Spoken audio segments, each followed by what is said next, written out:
ஆணையம் பாத்தீங்கன்னா, இந்த 18வது மக்களவை தேர்தல் தொடர்பான விவரங்கள வந்து வெளியிட்டிருக்காங்க.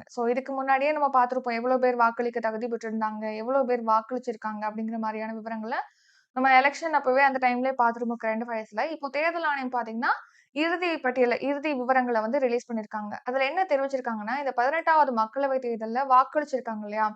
அதுல ஆண் வாக்காளர்கள் எவ்வளோ சதவீதம் பேர் வாக்களிச்சிருக்காங்கன்னா, 65.55% பேர் வாக்களிச்சிருக்காங்க. பெண் வாக்காளர்கள் வந்து 65.78% பேர் வந்து வாக்களிச்சிருப்பதாக தெரிவிச்சிருக்காங்க. அப்போ இத ஒப்பிடும்போது பார்த்தீங்கன்னா, பெண் வாக்காளர்கள் தான் அதிகமா ஆண் வாக்காளர்களோட ஒப்பிடும்போது பெண் வாக்காளர்கள் தான் அதிகமா வந்து வோட் பண்ணியிருக்காங்க. இந்த 18வது மக்களவைத் தேர்தல் அப்படிங்கிறது 7 கட்டங்களாக நடத்தப்பட்டதுன்னு சொல்லி பார்த்தோம். ஏப்ரல் 19லேருந்து ஜூலை 1 வரைக்கும் இந்த 2 மாதங்களுக்கு இந்த 18வது மக்களவைத் தேர்தலானது 7 கட்டங்களாக நடத்தப்பட்டது. இந்த வருஷம் நடத்துனாங்களே 18வது மக்களவைத் தேர்தல், அதுதான் வந்து உலகின் மிகப்பெரிய தேர்தல் திருவிழா அப்படின்னு சொல்லிட்டு தெரிவிச்சிருக்காங்க. உலகின் மிகப்பெரிய ஜனநாயக திருவிழா இந்த 18வது லோக்சபா தேர்தல் தான். இதுக்கு முன்னாடி 2019ல தேர்தல் நடந்துச்சு. அந்த 2019ல நடந்த மக்களவைத் தேர்தல்ல வாக்களிக்கிறதுக்கு எவ்வளோ பேர் தகுதி பெற்றிருந்தாங்க அப்படின்னா, 91.19 கோடி பேர் வந்து வாக்களிக்கிறதுக்கு தகுதி பெற்றிருந்தாங்க.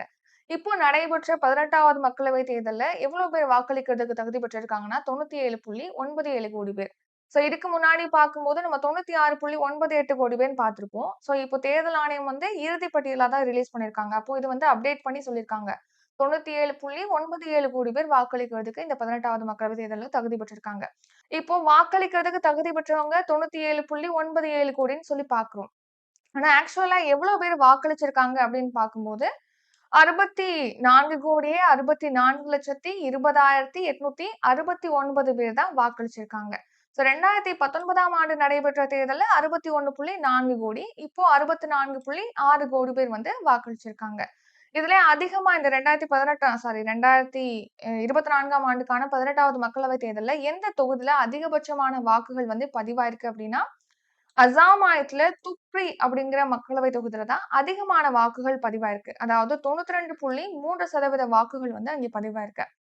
நெக்ஸ்ட் ஜம்மு அண்ட் காஷ்மீர்ல குறைந்தபட்ச வாக்கானது அங்க ஸ்ரீநகர்ல வந்து அந்த ஸ்ரீநகர் மக்களவை தொகுதியில பதிவாயிருக்குன்னு சொல்லிட்டு தெரிவிச்சிருக்காங்க.